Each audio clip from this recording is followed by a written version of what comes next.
കർത്താവായ യേശു ക്രിസ്തുവിന്റെ ധന്യനാമത്തിൽ എല്ലാവർക്കും വന്ദനം. ഇമ്മാനുവേൽ പ്രേയർ മിഷന്റെ ഉറവ് എന്ന ഈ പ്രോഗ്രാമിലേക്ക് ഏവർക്കും ഹാർദവമായ സ്വാഗതം. കർത്താവിൽ പ്രിയരെ, എല്ലാവരും സുഖമായിരിക്കുന്നു എന്ന് കരുതുകയാണ്. എല്ലാ പ്രിയപ്പെട്ടവരെ ഓർത്തുകൊണ്ട് ഞങ്ങൾ ദിനംതോറും നിങ്ങളെ ഓർത്തുകൊണ്ട് ഞങ്ങൾ പ്രാർത്ഥിക്കുന്നു. ഞങ്ങൾക്ക് നൽകുന്ന എല്ലാ കൂട്ടായ്മയ്ക്കും, എല്ലാ പ്രോത്സാഹനങ്ങൾക്കും, സപ്പോർട്ടിനും ഞങ്ങളുടെ ഹൃദയം നിറഞ്ഞ സ്നേഹവന്ദനം ഞാൻ അറിയിക്കുകയാണ്. കഴിഞ്ഞ ദിവസങ്ങളിൽ നമ്മൾ ചിന്തിച്ചത്, മുന്തിരിച്ചക്കിനടുക്കൽ ഇരുന്നു കൊണ്ട് ഗോതമ്പ് വിതച്ചതായ ഗിദെയോനെ നോക്കി യഹോവയുടെ ദൂതൻ പറഞ്ഞു, ഈ ബലത്തോടെ പോക, ഞാൻ നിന്നോട് കൂടെയുണ്ട്. ഒരു സമൂഹത്തിന്റെ വിടുതലിനും ഉന്നമനത്തിനും വിജയത്തിനും വിടുതലിനും വേണ്ടി തിരഞ്ഞെടുക്കപ്പെട്ട ദൈവത്തിന്റെ ദാസനിലൂടെ നമ്മൾ ചില കാര്യങ്ങൾ കുറെ ദിവസങ്ങളായി ചിന്തിച്ചുകൊണ്ടിരിക്കുകയാണ്. കഴിഞ്ഞ ദിവസം നമ്മൾ ചിന്തിച്ചത്, ദൈവത്താൽ തെരഞ്ഞെടുക്കപ്പെട്ട ദൈവത്തിന്റെ ദാസനായ പത്രോസ് അപ്പോസ്തലൻ ഹെരോദാവിന്റെ കാലഘട്ടത്തിൽ 1-ാം നൂറ്റാണ്ടിൽ കാരാഗൃഹത്തിൽ കിടക്കുമ്പോൾ സഭാശ്രദ്ധയോടുകൂടെ പ്രാർത്ഥിച്ചു. ദൈവത്തിന്റെ ദൂതൻ തന്നെ തട്ടി ഉണർത്തി 1-ാം വാതിലും 2-ാം വാതിലും 3-ാമത്തെ പട്ടണത്തിന്റെ വാതിലും തുറന്ന പ്രാർത്ഥന സ്ഥലത്തെത്തി അവർ കണ്ട് വിസ്മയിച്ചു. കഴിഞ്ഞ ദിവസം നമ്മൾ ചിന്തിച്ചതായിരിക്കുന്ന വിഷയം അവിടെയാണ്. കണ്ടവർ അതിശയിച്ചു, വിസ്മയിച്ചു, അത്ഭുതപ്പെട്ടു. ദൈവത്തിന്റെ പ്രവൃത്തികൾ പലപ്പോഴും കാണുകയും കേൾക്കുകയും ചെയ്യുമ്പോൾ നമ്മൾ പലപ്പോഴും അതിശയിക്കുന്നവരാണ്. ഇതെങ്ങനെ നടന്നു എന്നുള്ള ചിന്തകൾ. നടക്കുമെന്ന് ഞാൻ വിചാരിച്ചതല്ല, പ്രതീക്ഷിച്ചതല്ല, എങ്കിലും ദൈവം എന്നോടുകൂടെ ഉണ്ട് എന്ന് ഞാൻ തിരിച്ചറിയുന്നു. ദൈവ സാന്നിധ്യം അറിയുന്നു, ദൈവകൃപ ഞാൻ അറിയുന്നു. അപ്പോൾ തെരഞ്ഞെടുക്കപ്പെട്ട ദൈവദാസന്മാർ അഭിഷിക്തന്മാരാണ്. ദൈവജനം വിശുദ്ധന്മാരും വിശുദ്ധമതികളുമാണ്. അതുകൊണ്ടാണ് അപ്പോസ്തലനായിരിക്കുന്ന വിശുദ്ധ പൗലോസ് ശ്ലീഹ പറഞ്ഞത്, നിങ്ങളുടെ വിശുദ്ധ കരങ്ങളെ ഉയർത്തി പ്രാർത്ഥിപ്പീൻ. അപ്പോൾ ദൈവത്താൽ തെരഞ്ഞെടുക്കപ്പെട്ട ഒരു വിഭാഗമാണ് പുതിയ നിയമസഭയിലെ വിശ്വാസികൾ. അവർ കർത്താവിന് വേണ്ടി കാത്തിരിക്കുന്നവരും കർത്താവിന് വേണ്ടി അലങ്കരിച്ച മണവാട്ടികളുമായിട്ടിരിക്കുകയാണ്, മണവാളന് വേണ്ടി കാത്തിരിക്കുകയാണ്. പഴയ നിയമ കാലഘട്ടങ്ങളിൽ ദൈവം തെരഞ്ഞെടുക്കപ്പെട്ടതായ ദൈവജനമുണ്ടായിരുന്നു, ദൈവദാസന്മാരുണ്ടായിരുന്നു ശുശ്രൂഷയ്ക്ക്. പഴയ നിയമ കാലഘട്ടങ്ങളിൽ ദൈവം തന്റെ ജനത്തിന് വേണ്ടി തെരഞ്ഞെടുക്കപ്പെട്ടതായിരിക്കുന്ന ജനമുഴ ശുശ്രൂഷകന്മാരുണ്ടായിരുന്നു. 3 ഭാഗമായിട്ട് തിരിച്ചാണ് ദൈവം അവരെ തെരഞ്ഞെടുത്തത്. അതിനു മുൻപായിട്ട് ഒരു വേദഭാഗം ഞാൻ ശ്രദ്ധയിൽപ്പെടുത്താൻ ആഗ്രഹിക്കുകയാണ്. ഒരു വിശ്വാസി എപ്രകാരം ആയിരിക്കുന്നു എന്നുള്ളത് നമുക്കിവിടെ കാണാം. 3-ാം സങ്കീർത്തനം 3-ാമത്തെ വാക്യമാണ്. അതിങ്ങനെയാണ് വായിക്കുന്നത്, നീയോ യഹോവേ, എനിക്ക് ചുറ്റും പരിചയവും മഹത്വവും എന്റെ തല ഉയർത്തുന്നവനും ആകുന്നു. എന്റെ തല ഉയർത്തുന്നവൻ ആകുന്നു. ദൈവത്താൽ തിരഞ്ഞെടുക്കപ്പെട്ടതായ ദൈവദാസന്മാരുടെ അല്ലെങ്കിൽ ദൈവമക്കളുടെ തല ഉയർത്തപ്പെട്ടിരിക്കണം. കുനിഞ്ഞു നിൽക്കുന്ന അവസ്ഥയല്ല, കുനിഞ്ഞിരിക്കുന്ന അവസ്ഥയല്ല. അതുകൊണ്ടാണ് കുനിഞ്ഞിരുന്നപ്പോൾ, തളർന്നിരുന്നപ്പോൾ അടുക്കലേക്ക് കടന്നു ചെന്നിട്ട് ദൈവത്തിന്റെ ദൂതൻ തട്ടി ഉണർത്തിയിട്ട് പറഞ്ഞു, നിനക്കൊരു യാത്രയുണ്ട് എന്ന് പറഞ്ഞത്. അപ്പോൾ ഏത് സമയത്ത് ഉണർന്നിരിപ്പാനാ പറഞ്ഞിരിക്കുന്നത്? കർത്താവ് തന്നെ തന്റെ ശിഷ്യന്മാരോട് പറഞ്ഞു, പ്രിയമുള്ള സഹോദരങ്ങളെ, നിങ്ങൾ പരീക്ഷയിൽ അകപ്പെടാതിരിക്കുവാൻ നിങ്ങൾ ഉണർന്ന് പ്രാർത്ഥിക്കണം. അപ്പോൾ പരീക്ഷ നമ്മുടെ ജീവിതത്തിൽ വരും, ഒരു വിശ്വാസിയുടെ ജീവിതത്തിൽ ഉണ്ടാകും, പോരാട്ടങ്ങൾ ഉണ്ടാകും. എന്നാൽ അതിനെ അതിജീവിക്കുവാൻ ഉണർന്ന് പ്രാർത്ഥിപ്പീൻ. അപ്പോൾ ഉണർന്ന് പ്രാർത്ഥിക്കുന്ന അനുഭവം ഉണ്ടായിരിക്കണം. അപ്പോൾ ഒരു വിശ്വാസിയുടെ തല എപ്രകാരമായിരിക്കണം? തല ഉയർന്നിരിക്കണം. കാണാനുള്ളതാണ്, അറിയാനുള്ളതാണ്. ശത്രുവിന്റെ ആരവങ്ങൾ ശ്രദ്ധിക്കുവാൻ, ശത്രു കടന്നു വരുമ്പോൾ തല ഉയർത്തുവാൻ. അതുകൊണ്ടാണ് ദൈവദാസനായിരിക്കുന്ന യോശുവ തല ഉയർത്തി നോക്കി. എന്നിട്ട് ചോദിച്ചു, നീ ആരുടെ പക്ഷക്കാരൻ? ഞാൻ നിന്റെ പക്ഷക്കാരൻ. തല ഉയർത്തിപ്പിടിക്കണം വിശ്വാസി.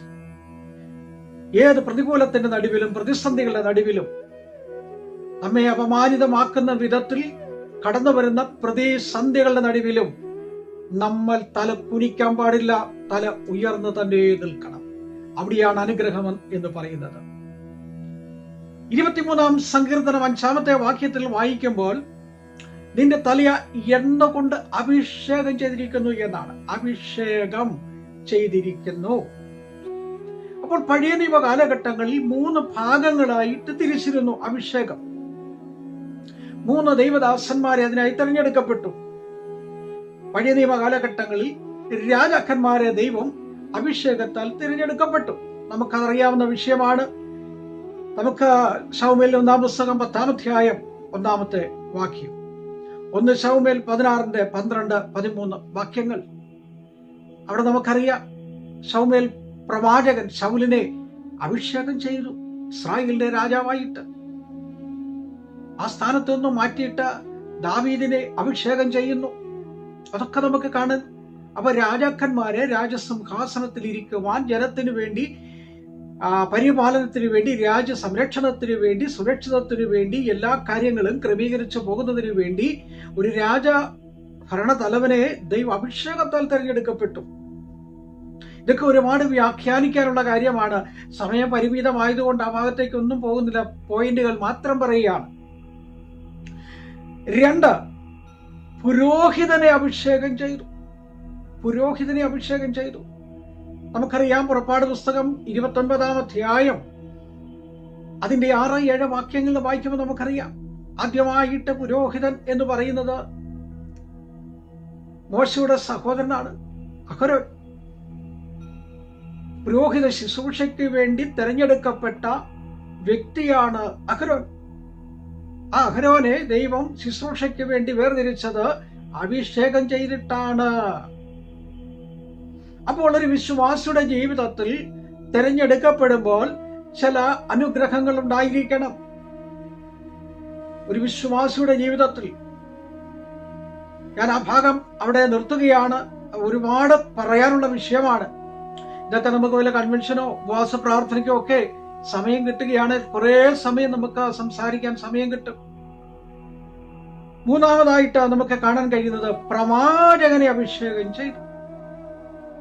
പഴയ നിയമ കാലഘട്ടങ്ങളിൽ ദൈവം തെരഞ്ഞെടുക്കപ്പെടുന്ന വ്യക്തിയാണ് പ്രവാചകന്മാർ. നമുക്കറിയാം, രാജാക്കന്മാരുടെ 1-ാം പുസ്തകത്തിൽ നമ്മൾ വായിക്കുന്നത് 19-ാം അധ്യായം 16-ാം വാക്യത്തിൽ വായിക്കുമ്പോൾ, എലിയാവ് ഭയന്ന് പാറയുടെ പിളർപ്പിൽ കിടക്കുമ്പോൾ ചൂടുള്ള അടയും വെള്ളവും കൊണ്ട് കൊടുത്തു. ദൈവദൂതൻ പറഞ്ഞു, നിനക്ക് യാത്രയുണ്ട്, നീ പോക. അതിനുശേഷം പറഞ്ഞു, നീ യേഹൂവിന്റെ മകനെ അഭിഷേകം ചെയ്യണം രാജാവായിട്ട്. നിനക്ക് പകരക്കാരനായി എലീശയെ നീ അഭിഷേകം ചെയ്യണം.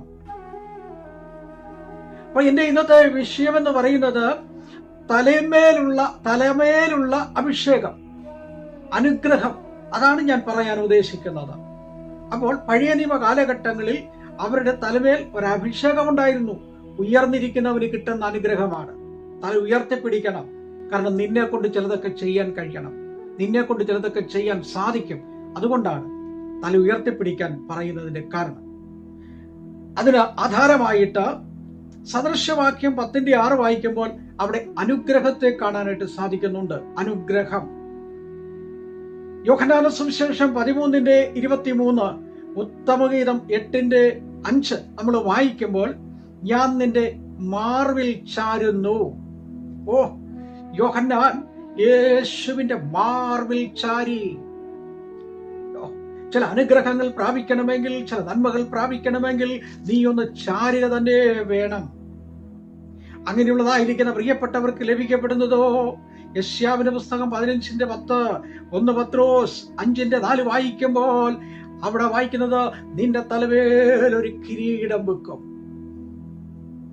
നിന്റെ തലമേൽ ഒരു കിരീടം വെക്കും. കാരണം തല ഉയർന്നിരിക്കുന്നവര് മാത്രമേ അത് ലഭിക്കപ്പെടുകയുള്ളൂ. പുതിയ നിയമസഭയിലെ വിശ്വാസികൾക്കും ദൈവദാസന്മാർക്കും എന്ത് അനുഗ്രഹമാണ്, എന്ത് അഭിഷേകമാണ് വേണ്ടത്, അതിനെക്കുറിച്ച് ദൈവം അനുവദിച്ചാൽ അടുത്ത ആഴ്ചയിൽ നമുക്ക് ചിന്തിക്കാം എന്ന് പറഞ്ഞുകൊണ്ട് ഞാൻ എൻ്റെ വാക്കിലൂടെ അവസാനിപ്പിക്കുകയാണ്. പ്രിയമുള്ളവരെ, ഞങ്ങളുടെ പ്രവർത്തനത്തെ ഓർത്ത് നിങ്ങൾ പ്രാർത്ഥിക്കുന്നുണ്ട് എന്നറിയാം. അനേകിടങ്ങളിൽ പ്രവർത്തനവുമായി കടന്നു പോകാൻ ദൈവം സഹായിക്കുന്നു. പ്രാർത്ഥനയിൽ ഞങ്ങളുടെ പ്രവർത്തനങ്ങളെ ഓർക്കുക. ദൈവം നമ്മളെ അനുഗ്രഹിക്കട്ടെ. തല ഉയർന്നിരിക്കട്ടെ. അവൻ നിനക്ക് പരിചയമാണ്, അവൻ നിനക്ക് കോട്ടയാണ്, അവൻ നിനക്ക് സംരക്ഷണമേകുന്ന ദൈവമാണ്. അതുകൊണ്ട് പകൽക്കാലം തളർന്നു പോകാതെ തലയൊന്ന് ഉയർത്തിപ്പിടിക്കുക. എന്നെ കേൾക്കുന്ന പ്രിയ സഹോദരി, സഹോദര, മാതാവേ, പിതാവേ, കുഞ്ഞുങ്ങളെ, ഇന്ന് പകൽക്കാലം നമ്മുടെ തലയൊന്ന് ഉയർത്തിപ്പിടിക്കാം.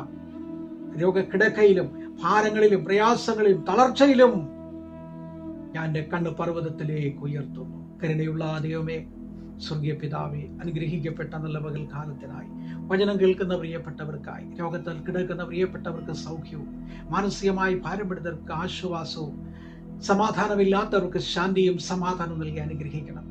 താവി ജോലിയോടുള്ള ബന്ധത്തിൽ സ്വദേശത്തും അതേ വിദേശത്തും ഒക്കെ ആയിട്ട് വീട് വിട്ട് നാട് വിട്ട് പോയവരുണ്ട്.